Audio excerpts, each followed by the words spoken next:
पवार आजपासून बारामतीत प्रचाराला लागतात. रोहित पवार देखील त्यांनी ट्विट केलंय की मला बोलू नये तरी मी प्रचारात जाणार आहे दादांकडे बघून. ठीक आहे, आता पवार कुटुंबीय आहे, आपापसामध्ये फार जवळचे नातेवाईक आहेत, फार म्हणजे अतिशय जवळचेच नातेवाईक आहेत ते. त्यामुळे निश्चितपणे जे आहे ते जर प्रचाराला गेले तर नवल वाटायचं काही कारण नाही त्याच्यामध्ये, आणि कोणी त्याच्यावर बोट ठेवण्यासुद्धा कारण नाही आहे. साहेब, आदिती तटकरे देखील म्हणाले आहेत की अजितदादांना मुख्यमंत्री म्हणून बघायचं स्वप्न होतं, मात्र आता सुनेत्रा काकींच्या माध्यमातून बघू असं प्रत्येक पक्षाला असं वाटतं की माझ्या पक्षाचा नेता जो आहे हा मुख्यमंत्री झाला पाहिजे. मला सुद्धा वाटतं, एका ठिकाणी मी सुद्धा म्हटलं की काय सांगावं, आणखी 5 वर्ष लागतील, 10 वर्ष लागतील, पण सुनेत्राताई आता ह्या फक्त एक स्टेप त्यांना पुढे जायचं आहे. अशी परिस्थिती कधीतरी येऊ सुद्धा शकते, का येऊ नये. अनेक ठिकाणी महिला मुख्यमंत्री झालेल्या आहेत, तर आम्हाला वाटतं की ठीक आहे बाबा, आमचाही नेता पहिल्यांदा अजितदादा होता, किंवा आता सुनेत्राताई यांनासुद्धा कधीतरी आम्ही मुख्यमंत्री करू, बघू. चूक काय त्याच्यामध्ये, अपेक्षा करण्यामध्ये? अपेक्षा तर करायलाच पाहिजे, त्या दृष्टीने प्रयत्न करायलाच पाहिजे, तरच पुढे जाल, नाही तर मग आहे तिथेच राहाल. याचा अर्थ काहीतरी बंड करणं, पण तूर्त मी तरी असं. दिल्लीमधल्या काही भाजपचे वरिष्ठ नेते आहेत, त्यांच्यामध्ये ही खाजगी चर्चा साहेब झालेली आहे का विलिनीकरण झालं तर भाजपला कोणताही त्या ठिकाणी अडचण नसेल, तो प्रश्न. अशी तुमची सूत्राकडून आलेली माहिती आहे की ज्या सूत्राचं नाव तुम्ही सांगू शकणार नाही, अशी माहिती कुठल्याही सूत्राने आम्हाला दिलेली नाही, आणि तूर्त जे आहे कुठल्याही विलिनीकरणाची चर्चा नाही. आणि तुम्हाला सांगितलं आम्ही की ती आमच्याकडूनही बंद झालेली आहेत, तिकडून जयंत पाटलांनी सुद्धा सांगितलं की आता हा प्रश्नच येत नाही, हा विषय बंद. साहेब, जळगावमध्ये एक धक्कादायक प्रकार समोर आलेला आहे. लाडक्या बहिणीचं KYC करण्यासाठी शरीर सुखाची मागणी करण्यात आलेली आहे. माहीत नाही, तिथले जे आहेत पोलीस अधिकारी जे आहेत ते त्याची दखल घेतील, आणि जर कुणी अशा रीतीचं जर मूर्खपणा केला असेल तर त्याच्यावर कारवाई होईल. गृह विभागाची आणि मराठा आरक्षण उपसमितीची बैठक पार पडली.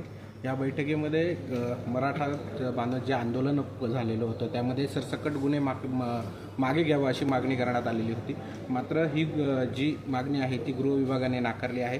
यातले 1500 जे गुन्हे दाखल आहेत त्यातले 800 गुन्हे जे आहेत ते मागे घेतलेत, मात्र बाकीचे गुन्हे गंभीर असल्या कारणामुळे ते मागे घेता येत नाही असं बैठकीत गृह विभागाने सांगितलं. मग मी काय करू त्याला?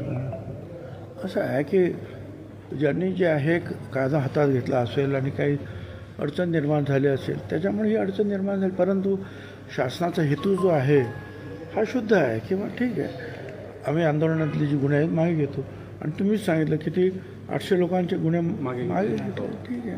उर्वरित गंभीर गुन्हे आहेत ते मागे गेलेच नाही. आता त्याच्याबद्दल मी चर्चा नाही करू शकणार. नाशिकमध्ये 3 खरात प्रकरण असेल, त्यानंतर एरंडे प्रकरण असेल, मल्टीनॅशनल कंपनीमध्ये देखील महिलांवरती लैंगिक अत्याचार घटना घडलेली आहे. त्यात आता वेगवेगळी माहिती समोर येते.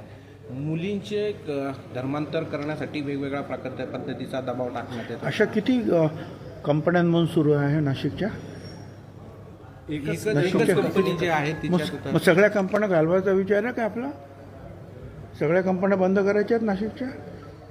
एखाद्या कंपनीमध्ये एखादी अशी गोष्ट झाली त्याचा कॉग्निझन्स आहे पोलीस कमिशनरने घेतलेला आहे, जे चुकले आहेत त्यांच्यावर कारवाई होईल. पण ज्या पद्धतीनं आपण चर्चा करतो आहोत त्या पद्धतीनं ती कंपनीत पण इथे राहणार नाही, दुसरी तर अजिबात येणार नाही, असलेल्या जातील. त्याच्यामुळे माझी आपणालाच विनंती आहे मीडियाला की आपण, म्हणजे तुम्ही सांगताना मग IT कंपनी का नाही येत तुम्हीच विचारणार. अरे एखाद्या कंपनीमध्ये ह्या घटनाच्या अनेक वेगवेगळ्या ठिकाणी होत असतं. प्रत्येक जिल्ह्यात कुठे ना कुठे कुठल्या कार्यालयामध्ये ऑफिसमध्ये काहीतरी अशा चुकीच्या घटना होतात. ती घटना बाहेर आली की त्याच्यावर पोलिसांनी आपण कारवाई करतो.